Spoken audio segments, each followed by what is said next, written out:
Halo semuanya, di pembahasan kali ini kita bakal bongkar salah satu langkah paling awal dan paling penting dalam riset apapun. Nemuin research gap atau celah penelitian. Anggap aja ini kayak lagi berburu harta karun akademis. Seru kan? Nah, pertanyaannya kan gini, gimana caranya kita bisa nyumbang sesuatu yang baru di bidang yang kayaknya udah rame banget sama penelitian-penelitian lain? Ini nih tantangan utama yang dihadapi setiap mahasiswa dan peneliti. Jawabannya ada di celah penelitian. Gampangnya, ini tuh area di lautan pengetahuan yang belum sepenuhnya dijelajahi, dijawab, atau diselesaikan. Anggap aja ini peta kamu menuju orisinalitas. Oke, kita mulai perburuannya ya. Peta jalannya gini. Pertama, kita bakal bahas kenapa harta karun ini penting banget. Terus, kita kenalan sama 7 jenis harta karun yang bisa ditemuin. Habis itu, saya kasih panduan langkah demi langkah buat melacaknya, plus kita sorot satu tool penting. Dan terakhir, gimana cara ngubah temuan kamu jadi pertanyaan riset yang keren. Oke, bagian 1. Kenapa sih nemuin celah ini penting banget? Ini bukan sekedar tugas akademis biasa ya, tapi ini tuh fondasi dari penelitian yang benar-benar punya dampak. Jadi intinya gini, nemuin celah itu bakal jadi pemandu buat ngerumusin masalah penelitian kamu. Ini juga yang ngejamin kalau kerjaan kamu itu original dan relevan. Plus, kamu jadi nggak buang-buang waktu ngulangin apa yang udah dikerjain orang lain. Simpelnya, ini bukti kalau penelitian kamu itu emang dibutuhin. Nah, sekarang kita masuk ke bagian intinya. Bagian 2, 7 tipe celah penelitian. Bayangin aja ini kayak legenda di peta kamu, yang nunjukin berbagai jenis harta karun yang bisa kamu temukan.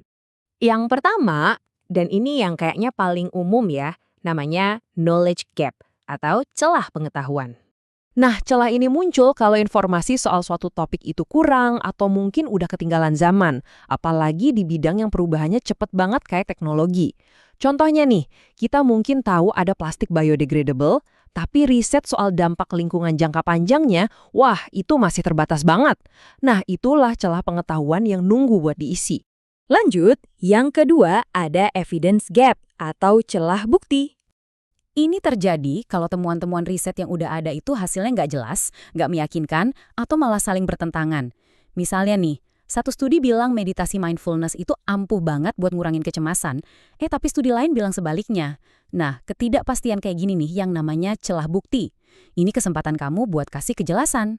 Yang ketiga, methodological gap atau celah metodologis. Nah, yang ini biasanya jadi favoritnya para peneliti yang suka inovasi. Celah ini ada kalau riset-riset yang udah ada itu terlalu sering pakai satu metode yang sama, yang mungkin aja punya kelemahan. Contohnya gampang banget. Kalau semua orang ukur produktivitas kerja cuma pakai survei, kamu bisa banget ngisi celahnya dengan pakai metrik kinerja yang objektif. Pendekatan baru, hasilnya pasti wawasan baru. Oke, yang keempat, contextual atau geographical gap. Kenapa? Karena konteks dan lokasi itu penting banget loh. Sering banget kan kita lihat, sebuah konsep itu udah diteliti abis-abisan di satu konteks. Misalnya, pembelajaran online di kota besar. Tapi, hampir nggak ada penelitiannya di konteks lain, kayak di sekolah-sekolah pedesaan. Jadi, nerapin teori yang udah ada ke lokasi atau lingkungan baru, itu cara yang ampuh banget buat bikin kontribusi yang relevan secara lokal. Kelima, kita punya theoretical gap atau celah teoretis. Yang ini mungkin kedengarannya agak abstrak ya, tapi ini fundamental banget loh. Celah ini muncul pas teori yang udah ada itu nggak bisa ngejelasin fenomena tertentu, atau malah belum ada teorinya sama sekali. Contohnya, kita semua lihat dampak media sosial, tapi belum ada satu teori utuh yang bisa ngejelasin itu buat semua kelompok usia.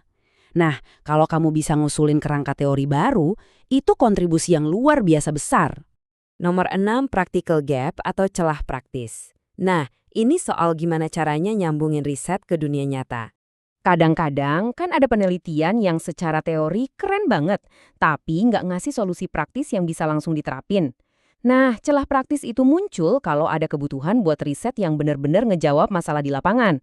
Contohnya, gimana caranya bisnis kecil bisa pakai energi terbarukan dengan biaya yang terjangkau. Disinilah riset kamu bisa bikin perubahan nyata. Dan yang terakhir, nomor 7 ada population gap atau celah populasi. Pertanyaannya simpel, siapa sih yang diteliti? Celah ini ada kalau ternyata ada kelompok-kelompok tertentu, misalnya kelompok minoritas, anak-anak, lansia, atau penyandang disabilitas yang jarang banget dilibatin dalam penelitian. Jadi, kalau kamu fokus meneliti kelompok yang selama ini terabaikan, penelitianmu nggak cuma jadi orisinal, tapi juga sangat relevan dan penting. Oke, kita udah tahu nih apa aja yang kita cari. Pertanyaannya sekarang gimana cara nemuinya? Yuk, kita lanjut ke bagian 3, perburuan langkah demi langkah. Oke, perburuan ini dimulai dengan pencarian literatur yang sistematis. Kamu bisa pakai keyword di database akademik. Pas baca, jangan cuma nerima informasi gitu aja ya, tapi baca secara kritis. Coba deh cari polanya, metode apa yang paling sering dipakai. Dan yang paling penting, aktif cari pertentangan atau kontradiksi.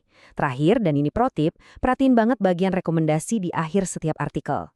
Nah, ini dia petunjuk terbesarnya. Para penulis itu sering banget loh secara terang-terangan nunjukin celah penelitian di bagian kesimpulan mereka. Kalau kamu nemu kalimat kayak, penelitian di masa depan harus menyelidiki, atau studi ini dibatasi oleh, wah, itu udah kayak panah yang nunjuk langsung ke harta karunnya. Oke, bagian 4, tool spotlight. Biar perburuan kamu lebih terorganisir, ada satu alat yang super ampuh, namanya matriks literatur. Coba lihat deh, kalau kita susun studi-studi dalam tabel kayak gini, ada kolom metode, populasi, temuan utama, sama keterbatasannya, pola itu bakal langsung kelihatan jelas banget. Di contoh ini, kita bisa langsung lihat kan, kalau semua studi soal stres kerja, kok cuma pakai metode survei? Tiba-tiba, boom, sebuah celah metodologis jadi kelihatan jelas banget di depan mata. Jadi, intinya matriks ini ngebantu kamu buat ngebandingin studi secara visual. Metode yang itu-itu aja dipakai jadi kelihatan, populasi yang jarang diteliti juga jadi ketahuan. Dan kalau ada temuan yang saling bertentangan, jadi gampang banget buat ditemuin. Ini alat yang wajib ada di gudang senjatanya setiap peneliti. Dan sekarang kita sampai di bagian terakhir, bagian yang paling memuaskan. Bagian 5, dari celah menjadi pertanyaan. Ini waktunya kita ngeklaim hadiah dari perburuan kita. Kamu nggak bisa kan neliti topik yang super umum kayak efek pembelajaran jarak jauh. Tapi, begitu kamu nemuin celah populasi, yaitu siswa neurodiverse, dan celah kontekstual, yaitu sekolah di pedesaan, kamu bisa ngerumusin pertanyaan yang jauh lebih tajam, fokus dan kuat. Gimana sih pembelajaran jarak jauh mempengaruhi kinerja akademik siswa neurodiverse di sekolah pedesaan? Nah, itu dia kekuatan dari nemuin celah. Jadi, saya tinggalin kamu dengan pertanyaan ini. Setelah kamu tahu petanya dan punya peralatannya, pertanyaan apa yang belum terjawab yang bakal kamu pecahkan lewat penelitianmu? Perburuan kamu dimulai sekarang.